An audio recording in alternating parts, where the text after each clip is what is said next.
सभी भक्तों को मैं विकास आज अपने परम पूज्य गुरुदेव रामवीर साकार चैतन्य जी के निवास स्थान पर आया। आज उनसे मेरी कुछ चर्चाएं हुई। उन्होंने मुझे बड़े अच्छे ढंग से, बड़े सरल तरीका से मुझे आज बताया कि इस पृथ्वी पर भगवान किस तरीका से अवतार लेते हैं और क्यों लेते हैं और कितने अवतार लिए हैं। मैंने उनसे बड़े अच्छे से सुना।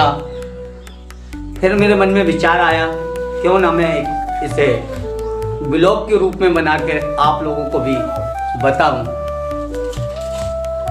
भक्तों,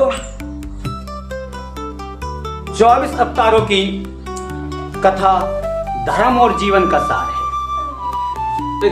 जो 24 अवतार जो हैं उसकी कथा धर्म और जीवन का सार है, भारतीय सार है। भारतीय पुराणों, विशेषकर श्रीमद् भागवत पुराण, भगवान विष्णु के 24 अवतारों का वर्णन मिलता है। श्रीमद् भागवत सप्ताह जो हमारे गुरुदेव करते हैं उसी में ही 24 अवतारों का ही वर्णन मिलता है। ये केवल कहानियां नहीं हैं, बल्कि मानव विकास, धर्म की स्थापना और संकट के समय धैर्य बनाए रखने के जीवन प्रवचन हैं। ये 24 अवतारों की कथा तो बहुत लंबी है। अगर मैं आपसे कहूं तो 7 दिन में भी नहीं होती और वैसे भी नहीं होती, लेकिन फिर भी मैं इन 24 अवतारों की कथा संक्षिप्त सार और उनसे मिलने वाली सीख दी गई है जो आपके इस ब्लॉग के लिए, ब्लॉग के माध्यम से मैं आपको समझाता हूं। सर्वप्रथम पृथ्वी पर जो अवतार माना जाता है वो संकादिक अवतार, 12 अवतार और नारद अवतार। ये 3 जो अवतार हुए थे वो ब्रह्मचर्य के अवतार थे। ब्रह्मचर्य और पृथ्वी की रक्षा और भक्ति का प्रसार करने के लिए हुए थे। उसके बाद आगे कपिल अवतार और दत्तात्रेय और कच्छप, ये जो 3 अवतार हुए थे वो शांख दर्शन और गुरु का महत्व और समुद्र मंथन के लिए हुए थे। और 3 अवतार, धंत्री अवतार, मोहिनी अवतार और नरसिंह अवतार, ये 3 अवतार जो आरोग्य, माया का विवेक और बुराई का अंत करने के लिए हुए थे।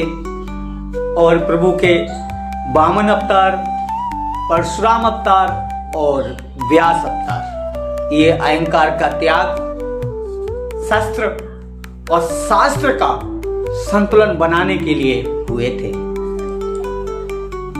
राम अवतार और कृष्ण अवतार, और अब 24वां जो अवतार है कल्कि अवतार जो अब होना है, ये मर्यादा,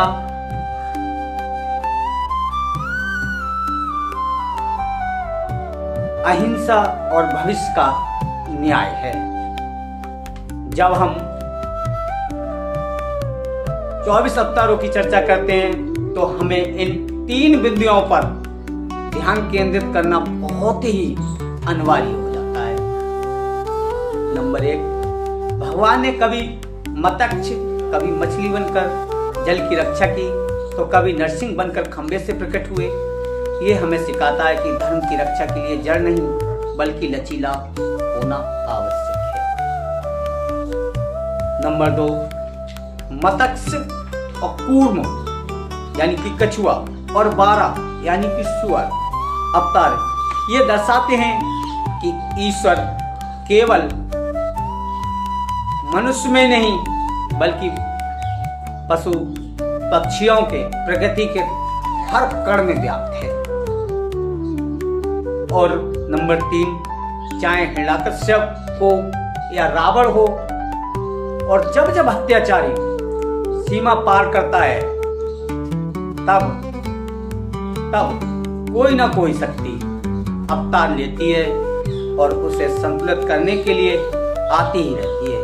यह हमें विपरीत समय में आशावादी बनाए रखने की प्रेरणा देती है। अवतार का अर्थ केवल ऊपर से नीचे आना नहीं है, बल्कि हमारे भीतर के सोए हुए विवेक को जगाना है। जब हम अपने भीतर ही बुराई को मारते हैं तो वह भी भगवान के कार्य का ही एक हिस्सा हो जाती है। भक्तों, इस ब्लॉग में बस इतना ही। ये ब्लॉग काफ़ी लंबा और बड़ा हो जाएगा, इसलिए मैं क्षमा चाहता हूँ। और जाते जाते मैं आप लोगों से एक निवेदन करता हूँ कि अगर ये 24 अवतार आप लोगों के समझ में आए हों, आपको अच्छा लगे हों, तो वीडियो को लाइक करें, सब्सक्राइब करें और वीडियो को फॉरवर्ड करें, ताकि और भी लोग सुने और ये धर्म की बातें लोगों के कानों तक पहुँचे, इसका प्रचार हो और हमारा राष्ट्र एक धर्म की ओर चले। बस इस ब्लॉग में इतने। फिर मिलते हैं किसी और ब्लॉग में, तब तक राधे राधे।